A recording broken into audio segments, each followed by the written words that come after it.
अब जब सरकार ने ये आदेश पारित कर ही दिया है कि भोपाल एक मेट्रोपॉलिटन रीजन बनेगा और एक मेट्रोपॉलिटन अथॉरिटी बनेगी, तो ये एक सही समय है जब इसके बारे में डिटेल्स एक छोटा सा एक्सप्लेनर दिया जाए। जो एरिया निर्धारित किया गया है ये लगभग 5 जिलों को मिलाकर बनेगा। इसमें भोपाल, विदिशा, रायसेन, सीहोर और राजगढ़ के कुछ हिस्से हैं। इसका प्रस्तावित क्षेत्रफल लगभग 8 से 10 हज़ार वर्ग किलोमीटर है और जो प्रस्तावित जनसंख्या है लगभग 80 लाख से 1 करोड़ तक है। अगर तुलनात्मक रूप से देखा जाए तो ये दिल्ली नेशनल कैपिटल रीजन से लगभग 1/5 क्षेत्रफल में और लगभग उतना ही छोटा जनसंख्या में है। दिल्ली नेशनल कैपिटल रीजन की जनसंख्या लगभग 5 करोड़ के आसपास है और अगर इसको तुलना में स्टेट कैपिटल रीजन लखनऊ से देखा जाए तो ये उससे लगभग 2.5 गुना छोटा और 2.5 गुना संख्या में कम है। इसमें एक रोचक तथ्य ये है कि जो एक मानचित्र उभर कर आ रहा है वो काफ़ी हद तक पुराने भोपाल रियासत के मानचित्र से मेल खाता है। यदि जावरा के आगे देवास वाला हिस्सा छोड़ दिया जाए तो ये लगभग वही बन के निकलता है जो पुराना नवाबी रियासत का नक्शा था। इससे ये तथ्य निकल कर आता है कि जो पुरानी रियासतों की सीमाएं भी बनी थी वो भौगोलिक सीमाओं को देखकर बनी थी और उनका एक तर्कसम्मत कारण था। जाहिर है कि मॉडर्न ज़माने में सिर्फ भौगोलिक सीमाओं को देखकर चीज़ें नहीं बनती है, किंतु उनमें भी एक आधार उनका भी लिया जाता है। नमस्कार। जहां एक और अनेकों संभावनाएं हैं, वहीं ढेरों जिम्मेदारियां भी। अक्सर देखा गया है कि सॉफ्ट एरियाज बड़े बदलावों में नज़रअंदाज हो जाते हैं। सरकारें करना नहीं चाहती क्योंकि ग्लैमरस नहीं है, जैसे कि पर्यावरण एवं संस्कृति की रक्षा, सही मुआवजा एवं पुनर्वास आदि। सबसे पहला सवाल ये उठता है कि क्या ये एक ज़रूरी चीज़ है? तो इसमें हमारा जवाब है कि हाँ। इसमें एक ऐतिहासिक तथ्य ये भी है कि इस तरह की बात सालों पहले, दशकों पहले बाबूलाल गौर जी ने भी की थी। उन्होंने ये कहा था कि भोपाल भारत की सेकंड राजधानी बननी चाहिए। उस दिशा में उस वक्त तो काफ़ी वो अव्यवहारिक था, लेकिन बाद में चल के कुछ उसके कदम उठाए गए, यहाँ तक कि फिर ये तय हुआ कि थोड़ा कुछ ऑफिसर्स ग्वालियर शिफ्ट किए जाएंगे, वहाँ ताज एक्सप्रेस वगैरह भी चलाई गई, लेकिन फिर भी उस समय कनेक्टिविटी, डिजिटाइजेशन, कम्युनिकेशन के लिंक्स उतने नहीं थे। लेकिन आज की तारीख में ये बिल्कुल प्रैक्टिकल और डूएबल थिंग है। जैसा कि आप देखेंगे कि पूरी दुनिया में आजकल राष्ट्रवाद की सीमाओं को थोड़ा पुश किया जा रहा है, थोड़ा बढ़ाया जा रहा है। अभी हम महाद्वीप के स्तर पे तो नहीं पहुँचे हैं, लेकिन पूरे दुनिया में खासकर जो ताकतवर और बड़े देश हैं वो एक जोन ऑफ इन्फ्लुएंस बनाने की कोशिश कर रहे हैं। जैसे अमेरिका के लिए नॉर्थ अमेरिका और साउथ अमेरिका उसका जोन ऑफ इन्फ्लुएंस है। भारत के लिए उसका जोन ऑफ इन्फ्लुएंस अखंड भारत की जो पुरानी सीमा है वो हो सकता है। रशिया के लिए जो पुराना सोवियत यूनियन था। तो उसी तारतम्य में सिटीज़ और सिटी कॉन्ग्लोमरेशन के आसपास भी एक एरिया उभर के आता है। उसे आप जोन ऑफ इन्फ्लुएंस कह लें, हिंटरलैंड कह लें, बफर जोन कह लें या कुछ भी कह लें। तो उसके चलते, क्योंकि आजकल कनेक्टिविटी बढ़ चुकी है, डिजिटाइजेशन हो चुका है, तो इसका एक आधार बनता है। अब उसके चलते हमें ये बात का ध्यान रखना पड़ेगा कि ये सारी जो चीज़ें हैं एक तरह से पुराने जो डायमेंशंस थे उन्हीं का एक्सटेंशन है। यानी कि जैसे आप रामसर साइट को बढ़ाकर रामसर सिटी, फिर वो एनवायरनमेंट सिटी बन जाता है, स्मार्ट सिटी से बढ़कर मेट्रोपॉलिटन सिटी, ट्राइडेंट त्रिभुजी, अगर आप राजनीति को अगर यहाँ पे देखें उसको बढ़ाकर विविधता में एकता वाली जो बात है, कुल मिला के उसका एक एक्सटेंशन है। एक तरह से ये प्लान वर्तमान परिकल्पनाओं का विस्तार है। त्रिवेणी संस्कृति से विविधता में एकता, भोपालियत को बरकरार रखना, विरासत का संरक्षण और सौंदर्यीकरण में तालमेल आदि। अब एक थॉट लीडर्स के चलते या ये कहिए कि पॉपुलर फिलोसोफर के चलते हमारा ये एक फ़र्ज़ बनता है और धर्म बनता है कि हम एक विज़न प्रोएक्टिवली पूर्व क्रिया के रूप में प्रस्तुत करें। जहां एक और इसके साथ साथ सरकार अपना प्लान प्रस्तुत करेगी मेट्रोपॉलिटन 2047 का, उसी समय काल में यदि हम विज़न प्रस्तुत करते हैं, विज़न में अंतर ये होता है कि वो सारा आंकड़ों और तथ्यों के आधार पर ना होकर कल्पना और विचार के आधार पर अधिक बनता है, जबकि दूसरी ओर प्लान जो होता है वो ठोस आंकड़ों और जानकारियों पर ज़्यादा बनता है। तो यदि एक समय काल में दोनों बन जाते हैं तो अंततोगत्वा उन दोनों का मिलान करके जो चीज़ें कॉमन निकलती हैं वो अवश्यंभावी होती हैं, वो बिल्कुल हो सकती हैं, डूएबल हो सकती हैं। तो सारे प्रबुद्ध नागरिकों का एक फ़र्ज़ बनता है कि हम अपने विचारों के समावेश के साथ साथ एक भोपाल का मेट्रोपॉलिटन विज़न प्रस्तुत करें। इसमें सारे भोपाल के जो प्रबुद्ध नागरिक हैं, जो इंटेलेक्चुअल्स हैं, उनके विचारों और उनके अनुभवों का समावेश करके अगर हम बात को आगे बढ़ाएंगे तो एक शुरुआती कदम हो सकता है। भोपाल शहर का विकास या भोपाल शहर में जो योगदान दिया लोगों ने अलग अलग समय पर, वो 3 हिस्सों में बांटा जा सकता है। पहला तो राजा भोज के समय का एक काल जब ये तालाब बना और उस समय थोड़ी बहुत इमारतें बनी होंगी, लेकिन राजा भोज की राजधानी भोपाल नहीं थी। उनका राज्य का विस्तार यहाँ तक था तो उन्होंने यहाँ पर स्थानीय ज़रूरतों के हिसाब से कुछ काम करवाए। दूसरा समय जो गौंड शासकों का रहा है, जो लगभग 400-500 साल तक उन्होंने शासन किया है, तो उस ज़माने में भोपाल के अंदर कुछ काम हुए। तीसरी जो भोपाल की पहचान है वो नवाबकालीन पहचान है, जिन्होंने करीब 200 साल तक भोपाल पे राज किया। तो ऐसा नहीं हो सकता है कि आप जो है वो नवाबकालीन को माइनस कर दें और केवल राजा भोज को ही प्रतीक माने। ऐसा भी नहीं हो सकता है कि आप भोपाल रियासतकालीन भोपाल को भोपाल माने और गौंड शासकों को माइनस कर दें। आपको तीनों की मिलीजुली पहचान को कायम रखते हुए भोपाल को आगे बढ़ाना पड़ेगा। उसका आधुनिकता के साथ कैसे मेल बिठाया जाए, इस पर ध्यान देना पड़ेगा। सरकार इस तरह से सोच रही है और कुछ काम हुए भी, अच्छी बात है। जैसे भोपाल की सदर मंजिल को जो हेरिटेज होटल में कन्वर्ट किया गया है, ये एक अच्छी पहल है, क्योंकि ये हालांकि भोपाल नवाबों ने उस शाहजहां की तरह महान इमारतें नहीं बनाई, वो अलग बात है, लेकिन उन्होंने जो कुछ बनाया या जो कुछ याद रखने लायक है या नई पीढ़ी को बताने लायक है, उसका संरक्षण तो किया जाना चाहिए। गौर महल का किया गया है, भोपाल के तालाब का संरक्षण किया जा रहा, राजा भोज ने बनाया था। रानी कमलापति का महल तो हालांकि अब वो थोड़ा सा ही बचा है, लेकिन गौंड शासकों ने भी 600 साल तक शासन किया है, तो क्या उनकी विरासत को हम भुला देंगे? संभव ही नहीं हो सकता। तो भोपाल की जो विरासत है मिलीजुली विरासत है, और इस मिलीजुली विरासत को ध्यान में रखते हुए आपको आगे बढ़ना पड़ेगा। उसमें भोपाल, आधुनिक भोपाल और पुराना भोपाल, दोनों को मिला जुला करके आप आगे बढ़ेंगे तो ही आप जो इसके सही मायने में उसकी पहचान सुरक्षित रह पाएगी। एक चीज़ और भी है कि राजा भोज केवल एक राजावर नहीं थे, राजा भोज एक बहुत बड़े आर्किटेक्ट भी थे। संस्कृत में उनका जो ग्रंथ है, जो उन्होंने वास्तुशिल्प पर लिखा है, उसका अंग्रेजी अनुवाद अभी कुछ कम समय पहले हुआ है। एक पूना के दंपति हैं, उन्होंने 15 साल की मेहनत के बाद उसको ट्रांसलेट किया अंग्रेजी में संस्कृत से, उसका हिंदी में अनुवाद होना आवश्यक है। और दूसरी बात यह है कि जो उन्होंने शहर बसाने का जो सिद्धांत दिया, जो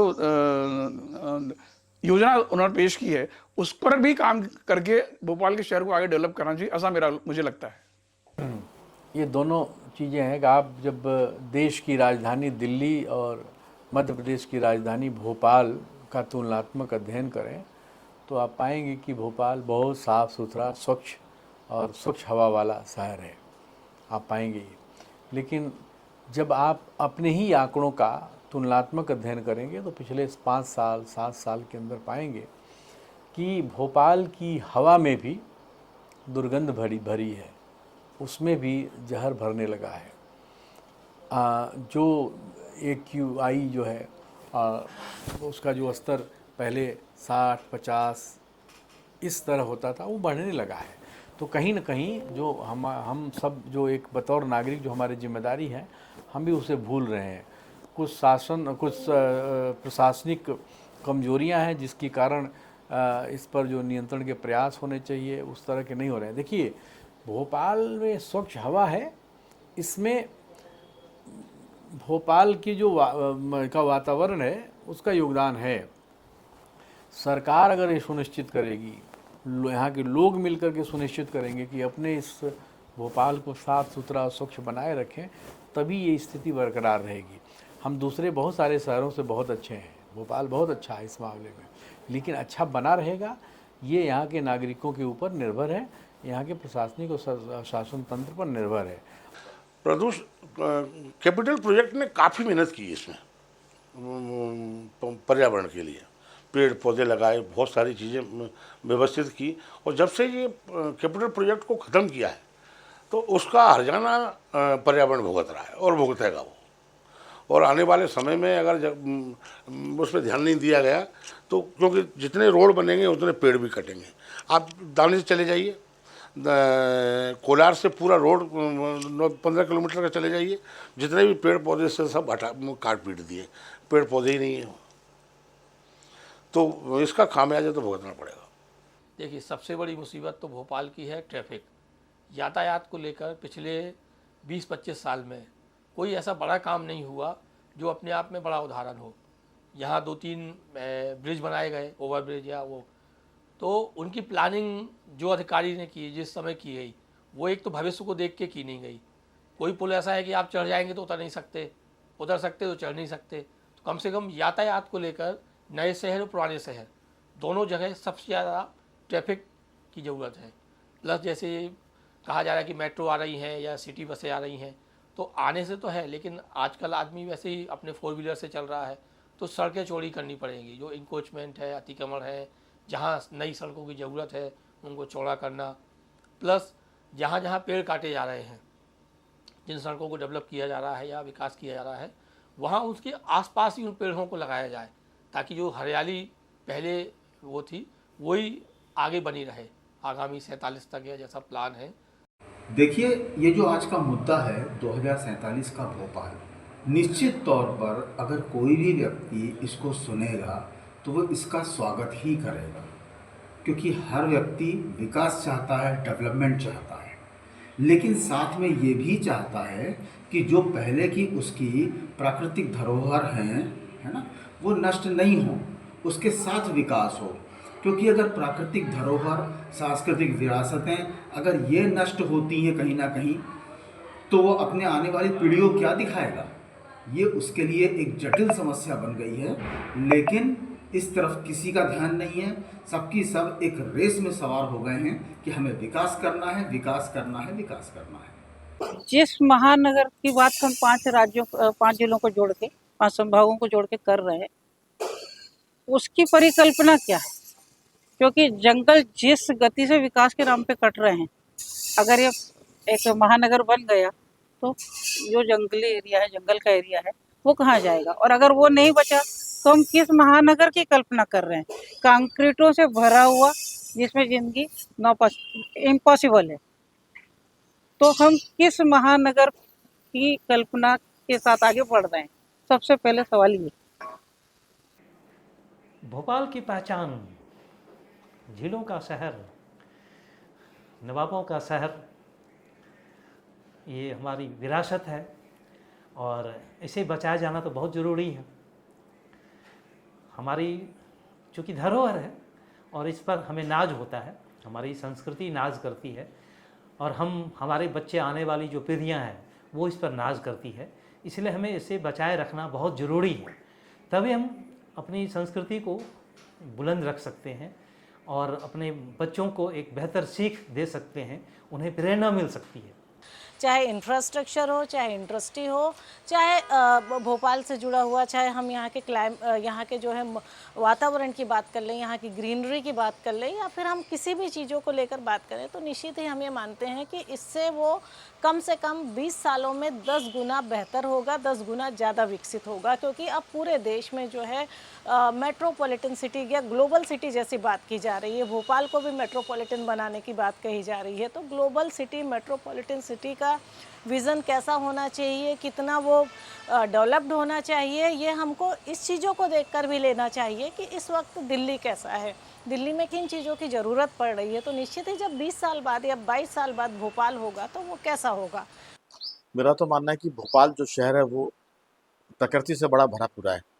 यहाँ झीलें हैं, यहाँ पहाड़ हैं, यहाँ जंगल है, सब कुछ हो, कम से कम ये ज़रूर बच जाए। अभी खतरा इस बात का है कि जो हम बात करते हैं ग्लोबल एनवायरनमेंट की, उसमें ये सब चीज़ों का बड़ा महत्व है। तो मुझे लगता है कि 2047 में जो भी तरक्की हो, कम से कम झीलें यहाँ बची रहें, पहाड़ और जंगल बचे रहें, ये मेरी पहली प्राथमिकता है। क्योंकि ये अगर नहीं बचेंगे तो फिर नई जनरेशन कैसे जिएगी इसका अंदाज़ा हम बहुत कठिनाई से लगा सकते हैं। गर्मी बहुत बढ़ जाएगी, पानी का संकट होगा, इसके साथ साथ बीमारियाँ बहुत हो जाएगी, मेरा ऐसा मानना है। भोपाल को पहाड़ों और नदी तालाबों का शहर कहा जाता है और यही एक बड़ी पहचान है कि यहाँ की हरियाली, यहाँ के ऊंचे ऊंचे पहाड़ और यहाँ के जो तालाब हैं वो भोपाल की पहचान हुआ करते थे। चाहे मोतिया तालाब का जो 3 सीढ़ी वाला तालाब है वो भोपाल की खूबसूरती में 4 चांद लगाने का काम करता था। तो इस धरोहर को कैसे बचाकर सहेज कर रखा जा सकता है, कैसे इस पहचान को बरकरार रखा जा सकता है। विकसित भोपाल में जो भोपाल की पुरानी पहचान है, जो पुरानी रिवायतें हैं, उनको कैसे बरकरार रखा जा सकता है, इस पर भी ध्यान देने की ज़रूरत होगी। तो भोपाल स्वच्छ भोपाल हो, सुंदर भोपाल हो और जो उसकी पुरानी तासीर रही है वो भी बरकरार रहे, इस दिशा में भी विचार करने की ज़रूरत है। आपका प्रदूषण क्यों होता है? आज ये होता है कि आज आप रोड बना देते हैं, अगले दिन वो आगे जियो फाइबर वाले खोद के चले जाते हैं, तो वापस मट्टी आ जाती है, बाहर आ जाती है, मट्टी उड़ने लगती है। उसके बाद कोई आता है तो बगल में नाली बन जाती है, फिर उसके बाद आता है तो स्मार्ट सिटी वाले खंभे गाड़ देते हैं। तो जो भी कुछ करें एक बार करें, दुरुस्त करें, सोच के करें। अगर रोड पे अगर डस्ट नहीं होगी तो पॉल्यूशन नहीं होगा, मैक्सिमम जो पॉल्यूशन होता है। बाकी जो कार्बन वाला है वो पॉल्यूशन के लिए तो ठीक है, आजकल जो गाड़ियाँ आ गई हैं वो उसमें मैं नहीं समझता कि इतना ज़्यादा पॉल्यूशन होता होगा कि कष्ट देगा वो। भोपाल 2047 का जो विज़न है उसमें एक सबसे बड़ी बात ये है, मैं आपको बताऊं कि 1947 में हमारा देश आज़ाद हुआ था और 2047 में पूरे 100 वर्ष हो जाएंगे हमको आज़ादी, मतलब हमारे हिंदुस्तान को आज़ाद हुए।